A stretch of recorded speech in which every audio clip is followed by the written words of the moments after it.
What's going on, guys? Welcome back to another episode of the Warroom podcast presented by the Sideline Journal. I'm your host, Mason Wrather, and here I am today with the man with more stats than Mel Kiper, Liam Carr. Better than, hey, watch it now, Mel Kiper. Are you kidding me? Hey, I'm excited to talk about the NFC North today. You're going to talk about my legendary Packers and everybody else, man. Yeah, absolutely. We're going from the Packers, the Vikings, the Lions, the Bears. This is an absolutely chaotic division where everyone's got a chance to win, and you can catch the inside scoop because the War Room is now open. This is the War Room presented by the Sideline Journal, where the film doesn't lie. Let's get to work. Hey, what's up, everybody? Crazy division indeed. Mason, you're right. 3 of these teams made the playoffs last year. So a wild division. Hey, the Green Bay Packers. Let's start with them. How about it? Last year, went 11-6. Finished 3rd in the NFC North, going 11-6. Imagine that. Made the wild card, snuck in there, lost to the Eagles. Depressing game for me. Love was hurt almost all year. That week 1, he had that possible MCL injury, and it was turned out just to be a sprain. We had Malik Willis come in, and that run game for those first couple weeks were just insane. Could not stop it between him and Josh Jacobs and their whole running back room, Emmanuel Wilson, and that was fun to watch. Love comes back, and we're up and down, but we're able to just squeeze past this season with some hurt guys, and not as bad as the Lions, but with some hurt guys. And LaFleur calls some great games, and you gotta love the tight ends, Kraft and Musgrave. And our defense was actually one of the best defenses we've had in years, but to me that seems like it's about to change. Man, Mason, the big news this week, we kind of saw it coming. Jaire Alexander, we let him go. Yeah, man. I mean, Jaire Alexander, he was an all-pro perennial corner in the league until the past 3 seasons dealing with injuries. Got the big fat contract, is getting paid not to play, starts to, get mad at the organization over it almost. He's almost projecting his anger with his own health on the organization. Where at one point, he decides he's the captain for the game. Then 2 games later, he's out. And so the entire offseason's been a drama saga. They try to renegotiate with him, kind of make it a 1-year deal. They try to let him still have his money, just make incentives for playing times. They try to work on a trade with him. I know the Bills were interested. And now here they are. They're released. And from what I'm seeing, they're putting Bo Melton, the 7th-string wide receiver, at corner reps now. Man, you gotta be kidding me. Bo Milton, I mean, I love the guy. He's been a great 5th-string wide receiver for us. He comes in, gets the job done. He's not flashy. He just does the right thing. But we're having practicing as cornerback. I mean, I like it that we're not getting rid of him because I want him to stay on the team, that everybody likes him in the house. But, I guess we got to do this. And it's just crazy that nobody else is talking about this, Mason, because, come on, we got a wide receiver go to cornerback. Who else is doing this, all right? I said it last week, Mason.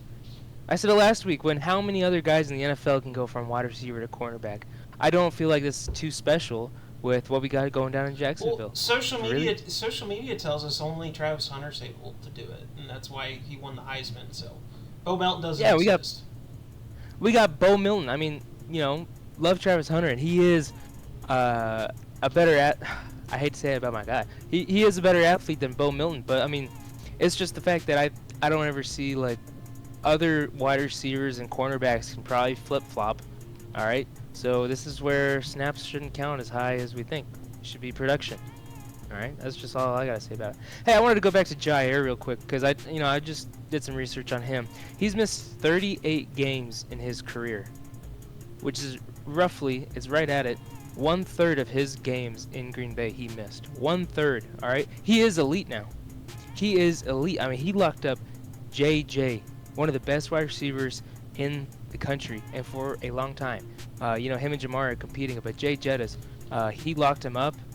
We play him twice a year, and it was exciting to watch him just become a nothing burger on the sideline when he was complaining. So Jaire was awesome, phenomenal. I loved the guy, but I am with the Packers on this one of the few things that we're doing right now. I am with releasing him. He was not worth the money. We were paying him so much for him to do nothing, and you cannot be elite if you're always on the sideline. We'll let somebody else throw a huge deal at him, make him, $20 million a year, something like that, something crazy. Let's let somebody else handle that, and they get to see him play only like 8 times a year. Do I want to see my guys with the cornerback room that we have right now with Carrington Valentine and Keyshawn Nixon? No, I don't want to see that. It really scares me. So, I don't know. I feel like we should have gone with my mock draft when we got the guy out of Kentucky, the cornerback, Maxwell. You know, I'm really mad that Goot, for some reason, we played fanfare to the guys in Green Bay, and we drafted, you know, we wanted to have that huge social media moment where we drafted the first wide receiver in the first round in 14 years with Matthew Golden. I love the guy, but now look at us. Now look at us. We have a problem in the cornerback room, and we have too many of the same cookie-cutter wide receivers, Mason. I'm really annoyed with that. This is one of the first, first problems I've had with the Packers front office since, I've been a huge fan, really in depth. And right now it doesn't sit well in my stomach with what we're doing, Mason, but... Yeah, I mean, you kind of hit it on the head there about the social media moment. I mean, if you look at their wide receiver room, Romeo Doubs, Jayden Reed, Dontavian Wicks, Christian Watson. That's a solid 4 wide receiver trio. Do you have a true, just standout, wideout one there? No. Christian Watson probably has the talent, but he's always injured. Can't count him like he exists. But, I mean, that is a solid enough wide receiver room for what Matt LaFleur wants to do. But you kind of hit it right there. If you look at their defensive back room, you've got Keyshawn Nix, Nate Hobbs, and Javon Bullard as your starting corners. And I don't know about you, but that's kind of a recipe for disaster. Especially when corners have a very short shelf life in the NFL. I mean, they talk about running backs they hit a wall at 30. Corners hit a wall at almost 29 these days. And all of those corners listed there, other than Keyshawn Nixon, they're all on the wrong side of 29. So I think you have every single right to be gripey about your front office and what they decided to do because, I mean, the defensive infrastructure in your front 7 is one of the best in football. I mean, top to bottom between Rashawn Gary, Kenny Clark, Devontae Wyatt, Lucas Van Ness, and Quay Walker, those are all very elite top 15 starters at their position. Exactly, Edger and Cooper. I mean, y'all were able to let Devondre Campbell off of Pro Bowl season just walk for nothing because it didn't matter because you were able to replace him. So, I mean, for what was a very good defensive performance last season, I think you're going to see a shift because in the National Football League, everyone's throwing it these days. Everyone's got what seems like a Jamar Chase and T. Higgins on their roster. I mean, everyone's trying to replicate that success. You look at the Cowboys, they go trade for George Pickens. You look at the Commanders, they got Deebo Samuel, Terry McLaurin now. These wide receiver rooms are elite, and I am afraid for the Packers this season, Liam, because if you look at this division and the wide receiver rooms in this division, they are very elite. Yeah, and then I like our safeties. I think Xavier McKinney and Evan Williams and Javon Bullard, great safeties. I mean, Xavier McKinney's one of the best in the league. People had him ranked below Greg Joseph last year. I would have him, of course, ranked higher. I thought Xavier McKinney played a better free safety position than Greg Joseph did. Xavier plays like a center field. I mean, every single time, whatever side of the field he's on, you got to have it because that side's covered, in my opinion. That deep ball is not going to happen. But, yeah, I mean, Mason, hey, do you want my insider information? I would love it. I think that's what the listeners have been waiting for. All right. So I have factual information and texts from some friends that have good connections that Denzel Ward has been playing 2K with Josh Jacobs' younger brother who plays at UAB. What do you make of that? Whoa! Really? Denzel Ward is playing 2K with a relative of someone on the Packers roster. I think that is stupid. Groundbreaking information. Just groundbreaking. It sounds stupid, but walk with me. Hear me out. I really do think that, is that going to lead somewhere? I'm telling myself yes. I think Denzel Ward. That was rumors last year. That the Packers were eyeing Denzel Ward for the cornerback spot. Right before the trade deadline. And now we got this, Josh Jacobs' little brother, they're great family. Josh Jacobs probably knows that Denzel Ward's playing 2K, having fun with his, brother, and, there might be a connection. Josh Jacobs said that he was going to go out and get some dogs this offseason. We got Nate Hobbs. I like Nate Hobbs from, Oakland, Las Vegas, my bad. We got the start of a connection. This is before Adam Schefter reports it, right? There y'all have it. In 2 weeks from now, when Denzel Ward's traded in a blockbuster to the Packers, you heard it here first on the Warroom. Clip it. Yeah. We'll clip it. But, I mean, y'all sound off on X and let us know. Do you think that Denzel Ward's going to be traded to the Green Bay Packers because he's playing 2K with the little brother of Josh Jacobs? But on that note, I have a question that I want to ask you, Liam, because Sure. I think that Josh Jacobs was the engine of the Packers' offense in that offensive line, and then the two tight ends, Tucker Kraft and Luke Musgrave. But what if I told you that the highest paid player on that offense, making well over $55 million, is your quarterback Jordan Love? Do you think that he is going to be the engine of your offense for the next 10 seasons as your franchise quarterback that you're paying $50+ million? Look, I'm going to try to reason with you right here. Last year was technically his rookie year, right? First one as a starter. So it just makes sense to me that, if things might not start out great, finished really strong. Looked like an incredible quarterback, right? We go and we pay him a massive contract and say, yes, you are one of the highest paid quarterbacks because you deserve it. He played 8 games. We almost lost. We almost did not have a playoff chance that year because we had Bryce Young have his best game ever until the Falcons game at the end of the season last year. But his best game ever was against the Green Bay Packers in a late week when they meant nothing to them and something to us. We almost lost to them. Look it up. Bryce Young had like a 130 passing rate at QBR that week. It was something outrageous. We almost lost him. I think they put up their highest points that year. I want to say it was something like 30. But yeah, so let's just say the Panthers won. We wouldn't have had that playoff run to where everybody would have been like, yeah, Love's the guy. Come into next year, he gets injured in in Brazil, and he just plays hurt all year, so his production was not the best either. So, Love looks great, and he's a gunslinger, and I love it, and he likes to gamble, and so you gotta have the good with the bad. So I'll stick with him for that. But to say he's the, did you say 5th highest paid quarterback in the league? It just boggles my mind that this guy, who's had 8 great games, played all hurt last year, he can spin it, but has he done everything else every other quarterback that's getting paid that much? No. No, he hasn't. He has not produced that much to be worth that much. Well, I mean, I think there's some great points there. And I mean, for me, where I see cracks in the long-term future of Jordan Love is just looking at his sample size in the league. I mean, 2023 season, he comes out hot. He has 4,000 yards, 32 touchdowns. But he follows that up with 25 touchdowns, 11 interceptions. He finished the season with 4 touchdowns to 7 interceptions. Crowning achievement in a do-or-die playoff game with 0 touchdowns and 3 picks. And I've got a stat for you here that I think is really important because it shows that when the run game isn't working and it's on Jordan Love's shoulders, that he crumbles in the moment. Against the Blitz in 2024, he had a 58.7 passer rating, which is 28th in the NFL. That's worse than Tua Tagovailoa, literally the guy that crouches because he's going to have CTE.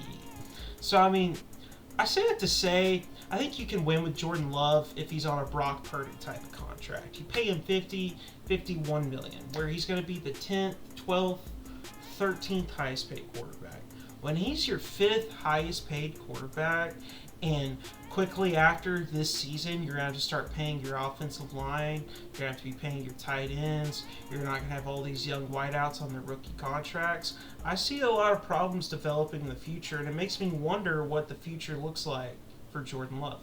No, you bring up good points there, and yeah, we got to pay our tight ends. I mean, I love Tucker Kraft and Luke Musgrave. We got on the same draft. That payment's coming up, and I'm going to want to pay Tucker Kraft how much ever he wants to make it to stay, because that guy is a beast on the run game and the pass game. And then, Zach Tom, I believe it might be Ellington Jenkins right now. He's holding out. He's our center because we got rid of Josh Myers because we're not a fan of Josh Myers because we picked him, I think it was like 32 we picked him at, and then the Chiefs at 33, my bad. We picked him out at 31, I think, and then at 32, the Chiefs picked Creed Humphrey, and guess how he's doing? So I think Packer fans were a little upset that we picked the wrong guy out of those two. Josh Myers, he did great, but we said, hey, when his contract was up, we were like, hey, we're not going to re-sign you, bud. Send him over to the Jets. Move Ellington Jenkins, who's phenomenal, to center, and now he's holding out. This is where we bring up, I know we've been talking about it a lot, but if we didn't pay Jordan Love that much, Ellington Jenkins would not be holding out right now for a higher contract because we would have just given Ellington Jenkins that much that we didn't give Jordan Love. And we also could have paid a nice cornerback to come in too. So, that evaluation they had on Love, we lost all of our leverage for some reason and gave it all to him. I think we should have sat there and said, look, you had 8 great games. You had 9 terrible games. Awful games. Maybe we'll sign you to like a couple year, prove yourself, give you a bunch of whatchamacallit, make sure that incentives to where like, hey, if you do good, we will pay you, all right? This is a performance-based salary, okay? You do better, we'll pay you better. We come back to the contract in a little while, and we'll give you whatever you want. But to see that little of him and to pay him that much, it really upsetted me. Do you think Jordan Love is a franchise quarterback? Do you think Denzel Ward's on his way into town because of his 2K playing shenanigans? Sound off on X, drop a comment below on the YouTube, show up in the comments on our Instagram as we clip this, and let us know what you think about the Green Bay Packers. And now we go over to the Lions, the historic rival of the Packers, who've basically been their whipping boys like every team in this division for the past 30 seasons. But they got their get back this past season. They had a franchise record, 15-2 wins, the number 1 seed, the first 10-win season since 1934, and they went undefeated on the road, 8-0. They had a league-leading 33 points per game. Ben Johnson, their new OC on the block, was designing tackle throwbacks. Penei Sewell and Jared Goff looked like an MVP candidate. But it all came crashing down in the divisional round against the new kids on the block, the Commanders, because injuries kind of derailed their defense, and Jared Goff in prime time threw 3 interceptions. And now you look at their offense, Frank Ragnow, their all-pro centers, retired. Ben Johnson's left to go be the head coach of the division rival Bears.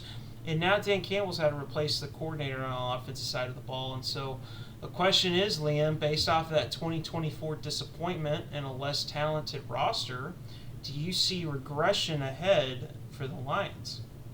I mean, going 15-2, you have to say, yeah, there's going to be regression. How much? I don't know, because, they lost Ben Johnson and Aaron Glenn, and some might say those were the staples. Some might say that, it was definitely the players. In my opinion, I don't think Dan Campbell is the head coaching wizard that a lot of people like. He just goes for it on 4th down, and he's a real motivator guy. How much of that is going to come in handy when your brains of the offense and defense left? Sure, all the guys are going to still have heart, and Jared Goff is a great quarterback, and they have great weapons with Amon-Ra St. Brown and Jahmyr Gibbs, David Montgomery, Sam Laporta, Jameson Williams, we can name off all those guys. And they got a good old line. But how much regression are they going to have? They were the highest scoring offense that we've seen in a while. And to tell you the truth, there was 33.2 points per game. That has them 16th in NFL history.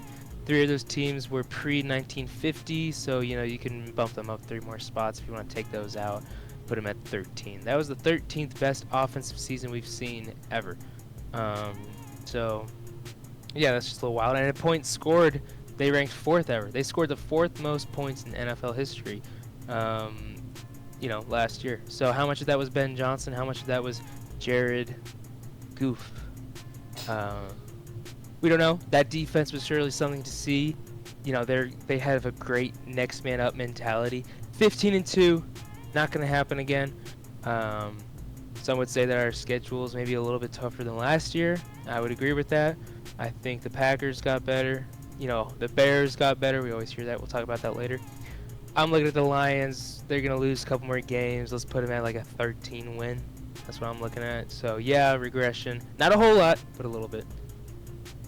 No, for sure. On offense, just kind of look at him. Dan Campbell, he's always going to go for 4th down. He's always going to be uber aggressive. That's his mentality. He was a tight end, O-lineman in the league. He goes for the jugular, and that's what he's going to continue to do. You wonder if what's going to happen is maybe the offense, production-wise, isn't going to be so much lower, just the margin of error, like turnovers, bad pre-snap penalties, going forward on 4th down and not converting, if that's what causes their regression and not necessarily just a massive drop-off. Because, Tate Rutledge, I liked him as an interior player. I would have loved to have seen him develop and not be thrown immediately in to be the starting center, but it now makes sense. They made that draft pick knowing Frank Ragnow was going to retire. And so, I mean, he's slotted in as their starting center. I mean, the foundation's still there for this offense. I mean, you talk about Sonic and Knuckles between... I have David Montgomery as a top 15 back, and you can go check it out on TikTok. I've got Jameer Gibbs, the fourth back of the league. So you've got 2 top 15 running backs in that stable behind that offensive line. And then you've got Sam Laporta and Barack Wright as your 2 tight ends. You're set up for success. Regardless of what you do, regardless of what Jared Goof does, I think they're set up for success. So, I mean, I don't think that the regression fall off is going to be as large as everyone's going to make. It's in the game of football, it's those errors on the margin that separates a historically great offense and just a good offense. So, I don't think they're going to be historically great. I think turnovers, pre-snap penalties, bad fourth down conversion rates is what's going to drop their production, but I still think it's going to be an explosive offense, Liam. Lions' short-lived glory days over, Mason? Is that what you're saying? Is that what I'm saying? No, because the reason why I think that they are destined to repeat as division champions and they're destined to repeat to go back to the playoffs is because, yes, their offense got weaker, but their defense is going to be vastly improved. I mean, you can just go look at the litany of injuries they had last season in their front seven. Aleem McNeil, Aiden Hutchinson, Alex Anzalone, Derek Barnes. I mean, that's 5 starters right there just in their front seven. You go to their secondary that's absolutely decimated. Kirby Joseph, Brian Branch, Terrion Arnold, they all missed time with injury at various spots. I mean, that's 10 out of 11 starters that all missed time with injury on a defense. And now you get to return those guys. You go sign DJ Reed in free agency, who's been a top 10 corner in the league, like very underrated corner. I think Aleem McNeil is the most underrated, unsung 3-technique defensive lineman in the league that nobody freaking talks about because it's unsexy to play defensive line. But that dude is a freaking game-changing type of force in the middle. So, I mean, you wonder why Aiden Hutchinson was on pace to have a 20-sack season before he got injured. It's because of the 2 unsexy mofos in the middle of DJ Reed and Aleem McNeil. And you have them up front. In behind, you got Alex Anzalone and Jack Campbell and Derek Barnes. Nobody's going to be able to run the football in this team, and you see the formula for their success. If Jared Goof cannot throw more than 10 interceptions, if you just run the football and they play great defense, you're going to see them repeat with double-digit wins, and they're honestly going to be more built to win in the playoffs because you saw it. A very historic offense without the defense to match it, it's going to flame out because you're just, it's like a gambler in a saloon. You're just double down the gamble until your luck finally runs out. But I think for me, the Lions, I'm honestly more excited about their playoff future this season just because their foundation is that strong. Oh, man, that got me hyped up right there. I mean, I'm not going to lie. Who cannot love little trenches and running the ball and defense? Fantastic run game, fantastic linemen, fantastic defensive tackles. And then you throw in some edge players that can play really well. Man, that is playoff football right there. That's control the line of scrimmage and then run it well. Kill the time and then just run it well. You don't create turnovers. Jameer Gibbs, I think, had 0 turnovers last year. Let me double check. Yeah, 0 fumbles. That's fantastic. And then, hey, I think you forgot to mention on that defense, Oklahoma State, Wagner High School grad, Malcolm Rodriguez, down over here in Northeast Oklahoma. He was pretty good too when everybody was saying next man up for those guys. And then Alex Anzalone, I'm saying that wrong. Anzalone, yeah. Anzalone, I knew it. The long blonde hair. I hate that guy. He's so good. When he came back, like he broke his forearm right, and he came back like 3 or 4 weeks later and had the cast on. Playing linebacker, that guy's insane, and that's what you want as a linebacker. This team is led well, and then you go out and get DJ Reed, who's been maybe last year he was definitely the better of the cornerback combo in the New York Jets with him and Sauce Gardner. So you go and get DJ Reed, and then you got Kirby Joseph and Brian Branch as the safeties. Man, as much as I hate to say it, but the Lions being up there for a little bit yeah, that's probably going to happen. I'm still going to think the Packers have a chance, and they can still be the number one due to our team. But, yeah, the Lions have been the scariest ever. I just love the game of football. I mean, you look at the Lions, and I think that's why so many fans gravitate towards Dan Campbell. They gravitate towards that team, and they gravitate towards this division because everybody plays football the way that it was supposed to be played. It's cold, it's brutal, it's tough, it's unsexy, but it's the game. And that's what's got me excited about this team. It's what's got me excited about this division. Sound off on X, drop your take below. What do you think about the Lions retooling around their team as they try to repeat as the division winners? Drop a comment. Hey, we're going to go down to Chicago now. Soldier Field, the Windy City, the Bears. Last year they finished 5-12, fourth in the NFC North, did not make the playoffs. Disappointing year. They won the offseason. They bring in all these guys. Eberflus, great coach. They bring in Keenan Allen, and they have DeAndre Swift, and they're bringing in everybody to help them out. They draft Caleb Williams. This is the year. They start out 4-2, and they're thinking, hey, I believe they were first or second in the NFC North at that point. Super hyped up. And then what happened? On Sunday, October 27th, they played the Washington Commanders, who many did not know were going to have a fantastic year and make it to the NFC, not only to the NFC playoffs, but to win a couple games and defeat the Detroit Lions. So, yeah, they lose that Hail Mary. It was hilarious. NFL Twitter was showing that picture for weeks with the Bears defensive back staring at the crowd as the play was going on. They go on to lose 10 straight games. They fired Eberflus after that disappointment game in Detroit where they had a chance to win. They were on that 2-minute drill drive Caleb Williams was putting together that was looking fantastic. I believe there's 40 seconds left. They just got the ball within the 30-yard line, and they're saying go, go, go. There's some miscommunication. They lose 20 seconds. They complete a ball to down the middle to, I think it was Cole Kmet, trying to run to snap it. Do not snap it with a timeout remaining. That was just a rookie mistake, I guess. But Eberflus did not have it. The Chicago kicks him out. They just barely finished the year holding on. They lose a terrible 6-3 game on December 26th to Seattle, and they beat the Packers. We were resting everybody. They beat the Packers in Week 18 on a field goal that they didn't get earlier in the season when we blocked it at the last second. Disappointing year for the Bears, and it looks like they're winning the offseason again, Mason. What do we think of the Bears?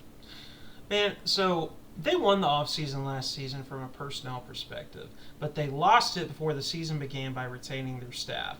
So, I mean, you can say it's the same old Bears. Last season, they hired Shane Waldron to be their offensive coordinator. Shane Waldron got Geno Smith basically sent to the Raiders and got Pete Carroll fired. Shane Waldron was a horrible hire to be your OC.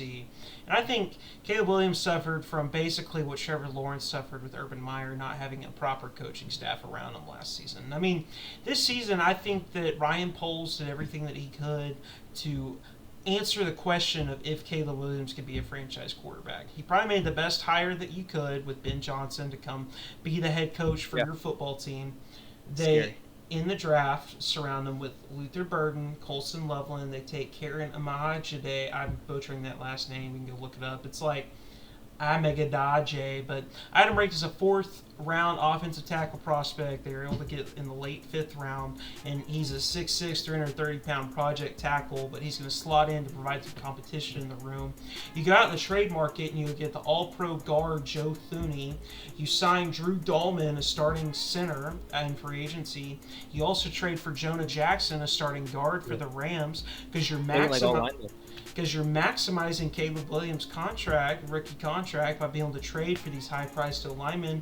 And you look, they've got a 1-5 new starting offensive line of all, I think, plus starters. You've got DJ Moore and Romo Dunze, who I think are elite outside options. Luther Burden, I wasn't super high on him as a first-round wideout because I don't think he's a number 1 wideout. Well, he's your number 3, possibly number 4 if you look at how they deploy Colson Loveland, and you've got the recipe for success here.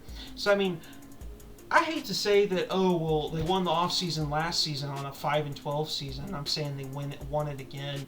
But truthfully, I think the coaching moves match what they've done personnel-wise. So I don't think that the question is, have they won the offseason? I think the question is, will Caleb Williams finally be the first quarterback in Bears history to throw for 4,000 yards? Man, that's a good question. Mason, I just want to hit on the head just right before we take off from that point that we were just talking about. Hey, they won the offseason, sure, but Mason, you're an NFC East guy, I'm an NFC North guy. I've been hearing it for years. I've been hearing it for a decade. Back when they won the offseason and they got Khalil Mack and they really beefed up that defense, and this was going to be the best defense ever, and, you know, they were the Bears. And then they went 12-5 that year, though. Still, the Bears, what happened next season? Blew it up. They just can't hold on to it. And then after that, they went out and there was a season where they got the tallest wide receiver room in the NFL. Everybody was like 6'4" and above. Wild. How could they do that? They were the Bears. Last year, they won the offseason. They brought in all those weapons before they drafted Caleb Williams. They draft Caleb Williams. Look at all these weapons, and they were 5-12. They were the Bears. But, you know, this defense is pretty good. We'll talk about it later. But Williams, the 4,000-yard passer, first in Bears history. You know, to do that, here's some quick math for everybody that's listening. 235 yards a game. That's what you need to average. 234.3, but really 235 yards per game. Last year, Caleb Williams averaged 208 a game. All right, he had some up games. He had some down games. But 208 last year was his average. I mean, it's just, is he going to get those extra 20-some yards? He should. They got Colston Loveland. Ben Johnson is going to definitely be able to coach up a storm to where 235 should be pretty easy. So it'd be incredible if Caleb Williams does not make it. I would label him a bust immediately if he does not make 4,000 yards this next season. What do you want him to do? What do you want this offense to do?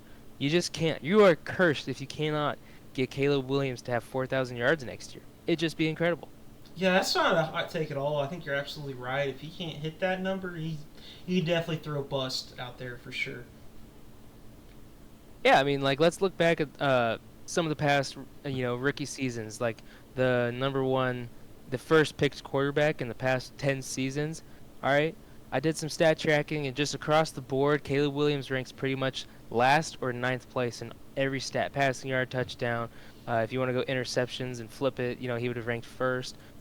Just not good. And these is going up against guys like Dak, RG3, Russ, C.J. Stroud, Baker, Justin Herbert. Well, it's unfair. It's unfair to throw Dak in there because Dak had probably the best rookie quarterback season you could ever have. Yeah, I was about to say, Dak was like number one for most of it, the majority of it. So hey, he had one of the best as a Cowboys fan, I'm told that he's not a top 10 quarterback and is trash. So I like a Dak mention every now and again. That's all. Yeah, so, in 10 years, in 2035, is Bleacher Report going to come out with a graphic that says 2024 draft redraft? And at the Bears pick, they end up picking Jayden Daniels. Are we going to see that, Mason? I think you can. I mean, you can already just say that now for what Jayden Daniels in his rookie season. I mean, no one's ever done it before. That amount of success that quickly at the efficient pace that he had. And I think it's a really cool story. You can probably attribute it to the VR technology that Jayden Daniels leveraged. So Jayden Daniels last season at LSU, when he went from a plus starter to a Heisman winner, he had LSU invest $25 million into a startup AI VR company that's supposed to simulate live reps in a football game based off of film that you feed into it. And he's religiously done that. I mean, you can go catch him on another podcast talk show talking about it. He estimates he gets 1,000 more mental reps a week because of that technology. And you could see it. I mean, you can watch him progress through his reads, play with timing, throw with accuracy, understand what the defense is giving him. Meanwhile, Caleb Williams had no idea what he was looking at because he came from college and had never read an NFL defense. So I think you don't even have to wait. You can throw it out in 2025 right now and do a redraft. Jayden Daniels is the number one overall pick, and there's no question about it. Say that again. I just gotta hear it right. You're calling who a bust already? It's been a year. Who? In 2025, on Coach Wrather's 2024 redraft, the number 1 overall pick is Jayden Daniels. Quote. Wow. That's wild. That is wild. I mean, we had Caleb Williams was the most exciting player coming into the draft, and you're telling me that Jayden Daniels, the guy that spent 1,000 more, he got 1,000 more reps, a week or whatever, in the VR. He was not as exciting as Caleb Williams. I mean, I just don't understand that. Caleb Williams, for a fact, when we went out there and we saw week 1 through 18, Jayden Daniels looked vastly better in reading. Everybody wants to say that he was a dual threat quarterback and he was a college system quarterback and he was only doing 1-look reads. The dude was just balling. He looked so comfortable. I think his breaking point was when he really started to excel was that Bengals game. That was really early in the season when it was that I think it was it fourth down? I think it was fourth down and there was just a couple seconds left and it was man, he had nobody blocking on that right side. He just threw it up to Terry McLaurin, I believe, and that was his cementing point of, hey, he might be something. The Commanders might be something here. And so, man, I just got to give it to him. I mean, Jayden Daniels, 100%. Is he going to have a sophomore slump? All these guys might have one. Jayden Daniels, I think, will have the least because he's gotten those reps. And Caleb Williams, he will have to not have a sophomore slump, he's going to have read a defense this offseason. Has he done that?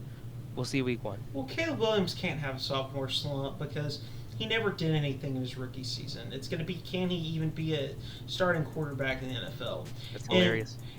I just want to clarify to it's really hard for me to admit saying that Jayden Daniels would be the number 1 overall pick because I honestly, evaluating him for being a 1-year wonder, 23 years old coming into the league, I was not super high on him. I had Drake May as my number 1 quarterback coming out of that class. So I guess I'm going to double down on a hot take, though. I think in 10 years, you're going to be able to put up stats and you're going to be able to say Jayden Daniels and Drake May are the 2 best quarterbacks coming out of this draft. I think Caleb Williams proved that he is not capable of being talented enough to overcome his situation. You talk about quarterbacks in the league. Colin Cowherd's famous for this, but are you pushing the trailer or are you pulling the trailer? Are you pushing your team or are they pulling you along? I think Caleb Williams, if he's successful this season, it's going to be because of what he's been surrounded with and how great of a play caller Ben Johnson is. I think Jayden Daniels proved last season that he raises the floor of the Commanders to where they're a playoff team. Anyways, we're talking a little bit in circles. I'm just saying all this to say I do think that Jayden Daniels is a better quarterback than Caleb Williams.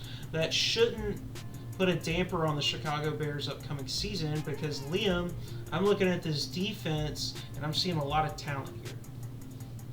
Hey, I'm just right off the bat, Jalen Johnson is one of the best ISO corners in the league. I mean, he is just...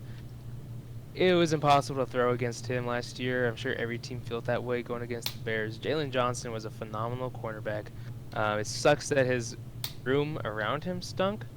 But then you got guys like Montez Sweat, is pretty... you got to respect him on the line. And then after that, Kevin Bird was he sufficed for a free safety. Kevin Bird the third. And then Stevenson is another, he's an all-right cornerback too. But yeah, the Bears defense was pretty much that offense that struggled so much. It was just so disappointing to watch an offense struggle so much. Their defense was pretty consistent. Besides that Washington game where you had your cornerback goof off, you could have had it. The season could have been way different, I bet, if you would have just paid attention. But yeah, that defense is still pretty solid. They've kept up with it. Mason, you got anything with them? Yeah, so I mean, I just look at their defense and I think it's built the incorrect way. And I think it just goes to show why that defense fell apart even though they're supposed to have talent. Jalen Johnson is legit. You can make arguments. Is he the best pure press man corner in the league? And I mean, depending on scheme that you want to run, he's in arguments to being the best corner. But then you look at the rest of it, Grady Jarrett's 32 years old and you just signed him. You traded a third-round pick for Montez Sweat, immediately made him a top 10 paid edge rusher, and you know what he delivered last season as your number 1 edge rusher? 5.5 sacks. Still dominant. People were double teaming him. As your Not his highest paid fault. edge rusher. I've always thought Montez Sweat was overrated. I could not believe, and I got it wrong, they traded a second-round pick for him. So they traded a premium draft capital, then doubled down and paid him $20-something million. I don't know. I see talent on the defense. T.J. Edwards, Tremaine Edmonds, Jaquan Brisker, Kevin Byard, Jalen Johnson, Kyler Gordon. That's a great back seven. I just look at the front four, and it's just cause for concern for me. Will Shamar Turner, your young draft pick, come alive? Will Gervin Dexter deliver another great season? It's just your defensive linemen, the foundation, the backbone, what drives your defense. They're all trending on the wrong side of 30, but then you're slightly young. I mean, he's 28. You can't really call him a young buck anymore. But Montez Sweat, your number one edge rusher in his prime season, he delivered 5.5 sacks. Yeah, but the secondary is pretty good, right? I mean, we'll have to see this defense and see if what Ben Johnson can do as the head coach now. How much of this defensive input is he gonna? What meetings did he have with Aaron Glenn that he's gonna take from Aaron Glenn and maybe bring over to Chicago? I don't know. The defense, it looks great in parts, and then other parts is not. I mean, they do have an elite DC in Dennis Allen. I mean, you can say that. He's been a terrible head coach in the league with the Saints and the Raiders, but as a defensive coordinator, Dennis Allen has been great at his job. He's always made more out of less. And, I mean, maybe that's the plan. Ben Johnson's going to want to have a top 10 offense, and the defense is just as long as they're not bottom 10, and then they'll be competitive. Yeah, I think we got to leave it up to the viewers about, what we were talking about earlier, about Caleb Williams and Jayden Daniels, maybe? Maybe so. Maybe they need to sound off on X and tell us how we know nothing about football, and Caleb Williams is the next Andrew Luck, like Mel Kiper was saying. Sound off on X, drop a comment down below on YouTube, and let us know. And now kind of moving on over to the Minnesota Vikings, coming off a miracle season where a lot of people had them predicted with a losing record, saying that Sam Darnold, no way he's going to get it done as a starting quarterback, saying that the plan of sitting JJ McCarthy was going to be a bust, the defense wasn't going to hold up. And then you look at the season. They go 14-3. Sam Darnold parlays a starting season into a $100 million contract. You're able to sit JJ McCarthy. That defense, which is Brian Flores' masterclass of where they just line up 8 at the line, blitz 5, drop into a fire zone, and create the most turnovers in the league. Leads the league in forcing turnovers. Leads the league in forcing fumbles. You ride that defense. You ride an explosive offense all the way to the playoffs, but then you look that you don't have a quarterback, and Sam Darnold becomes Sam Darnold, starts seeing ghosts, and they lose to the Rams, and now the Vikings again, for the second time in the Kevin O'Connell era after a double-digit win season, losing in the wild card round. So the question, Liam, is coming off of that season where you've got all that offensive talent coming back, you've made some moves around the edges on defense, you've invested heavily into your interior of your offensive line. Does this have the makings to shape up where JJ McCarthy leads them past the wild card round? No. What? No, easy answer, no. I think JJ McCarthy's a fraud. He's a handoff merchant. Sure, he looks good in preseason. Everybody says, wow, he looked actually pretty good. Everybody looks good in preseason. Every first rounder looks good in preseason. I don't care too much about it. Preseason is for getting your 5th string guys, all right? JJ McCarthy was, pretty good against a bunch of 5th string, 6th string guys. So put him up against some of these, the guys he's gonna have to play twice a year. All right, Jalen Johnson, I'm not top. The Packers, we got Evan Williams and Xavier McKinney, Nate Hobbs in the nickel, and then the Lions defense. It's gonna be really hard for me to see JJ McCarthy be able to beat those guys. He's surrounded by fantastic weapons. The best wide receiver, top three, and it's interchangeable. Justin Jefferson is probably 2 though compared to Jamar after last year, but nevertheless, Justin Jefferson's one of the best wide receivers probably, he's up there ever. So anyways, Aaron Jones, who had one of his best years ever, and I hate to see that because he's a dear friend, but Aaron Jones Sr. now had one of his best years yet in his career. Jordan Addison is a phenomenal wide receiver too. He already has the attitude of a wide receiver too. He was talking about sitting out for some reason last year. Jalen Naylor, he suffices at the 3. You got Jordan Mason, and they drafted Ty Felton out of Maryland. I think in the 4th or 5th round, he led Maryland, and he had the career receptions leader for Maryland now. And then you got T.J. Hawkinson, who's a phenomenal tight end. He's really good. But then you also just signed Josh Oliver Mason. This was breaking news today, the day we recorded. Josh Oliver signs a 3-year, like $23 million deal. And last year, they saw enough. He recorded 258 receiving yards last year, and they saw enough. They said, "Yeah, this is the guy. Sign him." I don't understand that. But then they went and they spent a whole lot in free agency to get a bunch of linemen. They spent a whopping $106 million to get some linemen, Will Fries and Ryan Kelly, to protect JJ McCarthy. And I think he's a fraud. Here's my last point I'm going to bring up. And this is why I think JJ McCarthy's a fraud. Here we go. He can have all the weapons he wants. So here's some stat checking that I did, and it might have been a waste of time. But out of the last 35 quarterbacks selected, all right, so this goes back to 2015 basically. There were 35 quarterbacks selected since 2015, all right? Let's look at those quarterbacks last season in college, all right? So the main reason why you get drafted, the main time all those scouts look at your draft video, your highlight reel, is that last season. All right, 35 quarterbacks ago. Let's look at it. All right, if you look at it, JJ McCarthy would have ranked 29th. All right, in passing yards and touchdowns and completion percentage and all of that, averaging it using a formula. He would have ranked 29th. All right, out of 35. Does that sound like I believe he was the 11th round pick in the first round. Vikings picked him. People were pretty, what is going on? Anyway, so let's dive deeper, right? So he beat out a hurt Josh Allen. He didn't play the rest of his season in Wyoming. A hurt Tua, all right, because Tua had that terrible hip injury where that was just a big bummer. So he beat out him. A shortened season for Justin Fields, because Justin Fields played during that COVID season for Ohio State where they only played like 8 games. And he beat out, where was I? Anthony Richardson and Trey Lance with no excuses, all right? So really only 2 people. His last college season, which you might have an argument there because you're like, well, you're only comparing college. I think it's a fair assessment for what we've seen from JJ McCarthy. So he only had a better college season. His last season was only better than Anthony Richardson and Trey Lance for recent QB drafted in the first round.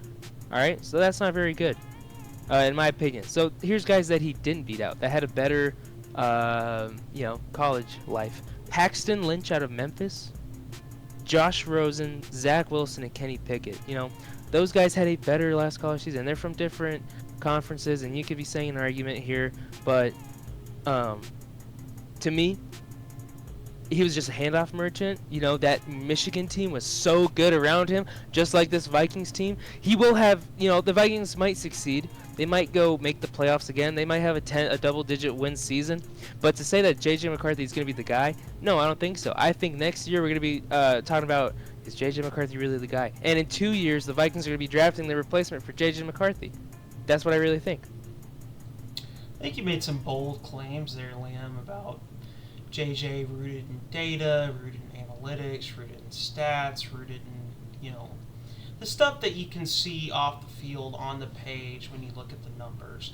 But the story of JJ, the story of why he was drafted 10th overall, the story of why he won a national championship at the University of Michigan is everything that you can't look at on a stat page. The guy went 27-1 in college, the highest win percentage ever in college.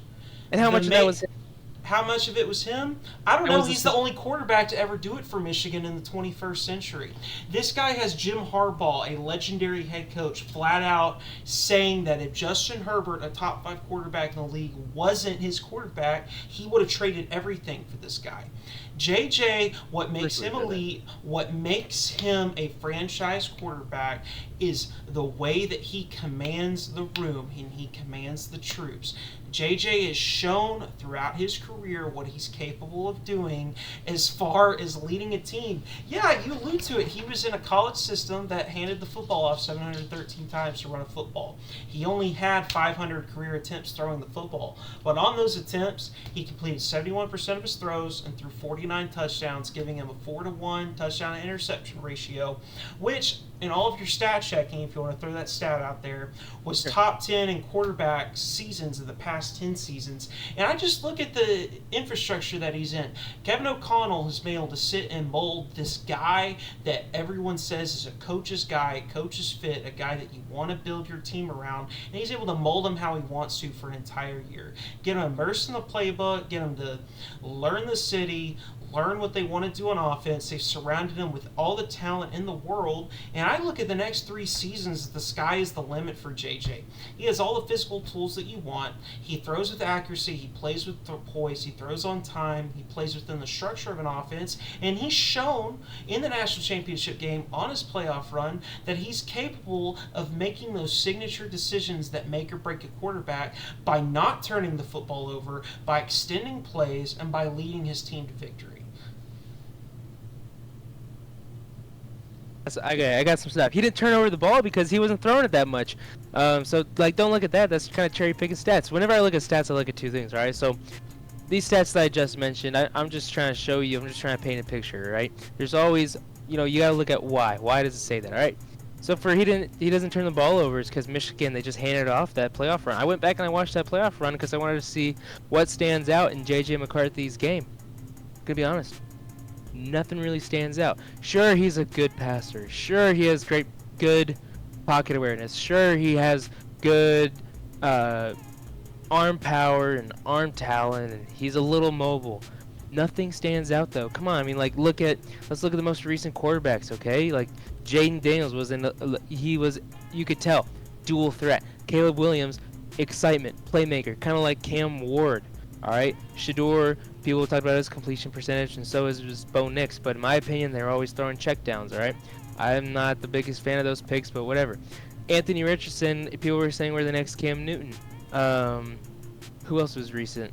Let's look at C.J. Stroud. C.J. Stroud, he could really toss that thing, and some people, he was the second to Bryce Young. When people were talking about Bryce Young, they were saying he is so smart. He is so smart. And that last college season, he had. Oh man, I can't think of how many yards he had. 4,000 some passing yards. It was something insane. It was maybe a little more. Trevor Lawrence hit for his leadership, his resume. Trevor Lawrence had a fantastic resume going into the draft. All these quarterbacks have something where you can define him. And for me, with JJ McCarthy, I don't know. He reminds me of Zach Wilson. Honestly, he reminds me of, Trey Lance. He reminds me of, all the guys that have just they've come into the NFL, they did something, and then that was it. There's nothing really that excites me about his game. I just want to point something out about JJ. Kenny Pickett, too. He reminds me of Kenny Pickett. I want to point something out about him that what you said is why NFL coaches and NFL front offices get fired. You draft Trey Lance off of potential. Guess what? He's out of the league. You draft Anthony Richardson off the exciting, flashing potential. Well, he can't play quarterback. Zach Wilson was drafted off of one throw because of the arm strength, and it flashed everyone's eyeballs. So right there, Kenny Pickett with the fake slide. Kenny Pickett with a fake slide. Right there, you're looking at exciting moments that don't necessarily define the quarterback. JJ, he played in a system where you only ran the football. His best receiver was Roman Wilson, who was a 5th-round draft pick. And you know who JJ, the way that he plays on tape and his physical traits remind me of? They remind me of Joe Burrow's college years before he got to LSU and was surrounded with NFL talent. You just watch when JJ's throwing to TJ Hawkinson, Jordan Addison, Justin Jefferson, and Kevin O'Connell's offensive scheme protected by Christian Darrisaw, Will Fries, and Ryan Kelly. Just watch when it's the greatest show on turf in 2025. You're saying what? I'm saying it. It's going to be a top 10 offense. It's going to be. That is wild. No, it's not going to happen. You compared him to who in college? The great Joe Burrow in his 4 seasons before he finally got to a situation to where the talent was around him. I mean, he was a starter. Oh, you think that now is going to... He was a starter at LSU where he went 9-4 and no one knew about him. Okay. And he was projected 5th round draft pick. And then, he has the greatest college season ever. Well, I mean, he's throwing to Jamar Chase, Justin Jefferson, Terrace Mitchell. Yeah, I think so. I think JJ has enough talent around him to where legitimately, if he is what I think he is, you're about to see him have one of the greatest young quarterback seasons where here's my projection. He throws for 4,500 yards, 38 touchdowns, under 10 interceptions. The Vikings are in the playoff contention, winning 10, 11, 12 games. That's what I think happens. I just don't see it. I don't see it, man. I mean, he's around a great system, but I don't think this is a Brock Purdy turnout. I don't think it's going to happen like that. I think he's going to struggle a little more.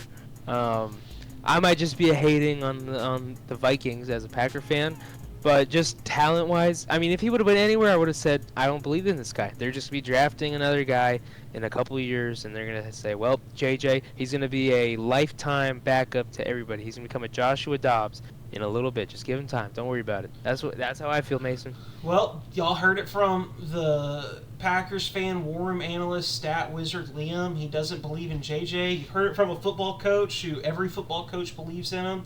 And it's that classic debate. Does the stats tell the story or does the tape tell the story? Drop your take down below in the comments. Add us on Twitter, sound off on Instagram or TikTok, and tell us who do you think is right in this debate, the Warroom analyst or the Sideline general. And now kind of for the official record predictions, we looked at, the entire season for each team in the NFC North. We debated very hot takes. Is JJ a franchise quarterback? Will Caleb Williams rise to the occasion? Will Matt LaFleur hunker down and lead his team to the playoffs? Will the Lions regress? And kind of looking at the trajectory of those teams, we now have our official War Room predictions for the division. And the NFL, it is the most parity-driven league out there. And even as talented as this division is, and all these talented teams, this division is going to be a bloodbath. And so our official predictions, which I think we both disagree with a little bit, it was a meeting in the middle compromise. We've got the Lions winning the division at 11-6. We've got the Packers making the wild card round as the 7th seed at 10-7. We've got the Vikings missing the playoffs but still at 10-7, and then we've got the Bears at 8-9. I mean, the Bears is pretty easy to. They're gonna do better the next year. They have to, and if not, who do you go after? Ryan Poles probably, and they're gonna start that whole cycle again about the head coach that doesn't, or the GM that didn't select his head coach and quarterback, and then the head coach goes, and then he gets the quarterback, and then the quarterback goes, and then he didn't have that whole cycle what the Bears have been doing. 8-9, I feel like they'd have to be happy with that, but I don't think they'd be happy. And then the Vikings and the Lions, Vikings and the Packers. Look, I'm going to say the Packers have a better opportunity and a better chance. I think we might be a little bit well balanced, a little better than the Vikings.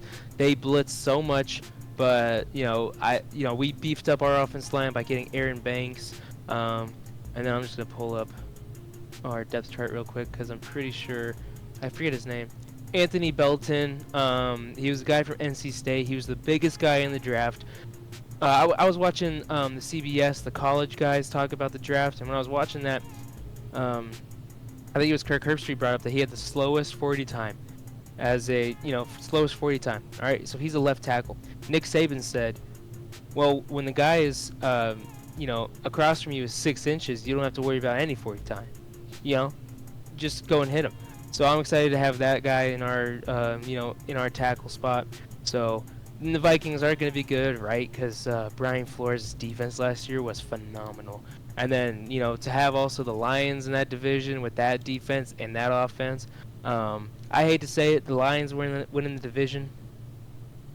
All I'm going to say is that. But, the Packers, I don't think we're there yet with, especially with our cornerbacks, what are we going to do? But, yep, that's the sideline. Mason, do you have anything? Yep, like you said, that's a sideline journal prediction. I mean, I think you got some give and take there based off of some games late between the Eagles and the Cowboys and the Commanders against the NFC North with the Vikings, Packers, and Lions. Depending on how those games shake out, the Lions could have more wins. The Packers could have more wins. The Vikings have more wins. I just look at the NFC North and the NFC East as the two divisions. One of those divisions is going to have 3 teams make the playoffs, and one's only going to have 2. And it's going to come down to, are the Cowboys what you think they are? Are the Commanders as good as everyone thinks they are? And vice versa. And I mean, it's very hard. Like, I encourage every viewer right now to go to the free play. You can predict every game for free online. And if you make that schedule breakdown, you're going to be like, oh, crap, this is a very parity league division. I mean, you just look at it. I think it's like you said, the Packers, the Vikings, the Lions, those are the ones in contention. The Bears have a way to go.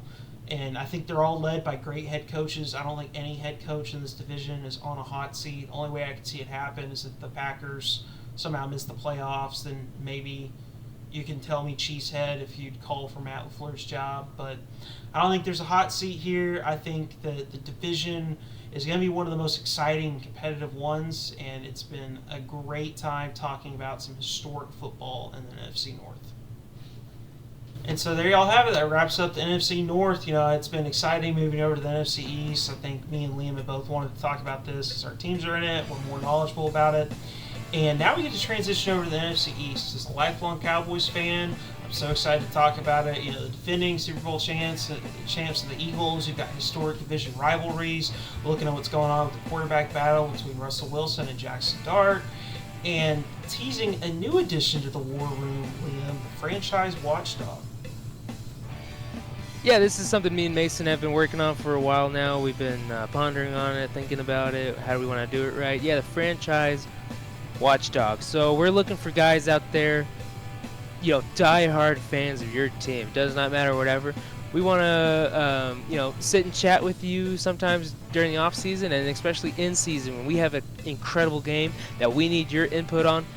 We'd love to have you on the show on that week. Talk about your die-hard Bucks or the Jacksonville Jaguars, the highs or the lows. We're going to call you on when your team just got embarrassed. We're going to call you on when your team just had a unbelievable performance. So definitely hit us in the comments if you want. DM Mason or I. Hit our Twitter, YouTube, Instagram, TikTok, whatever. Get in contact with us so that we can get in contact with you guys. Yeah, absolutely, because we're firm believers that a passionate fan of their team that loves them is going to give a raw take that none of us are capable of, and I think everybody will enjoy. So drop it down below and let us know, because next week, as hopefully, I said this time you see us next week, the Thunder would be up 2-0. Hopefully next week you're going to see the Thunder hosting that Larry O'Brien trophy, and we're going to be smoking on the Indiana Pacers pack as we record the NFC East. Yes, sir. Absolutely. So this is us signing off, and we'll see y'all next week. See y'all. We hope you enjoyed this episode of the War Room podcast presented by the Sideline Journal. Make sure to check out the full playlist for all of the AFC East teams, and make sure to check out the form for the franchise watchdog. We'd love to have you, and we'd love to have you be a part of it. Anyways, we'll catch you in the next one. Peace.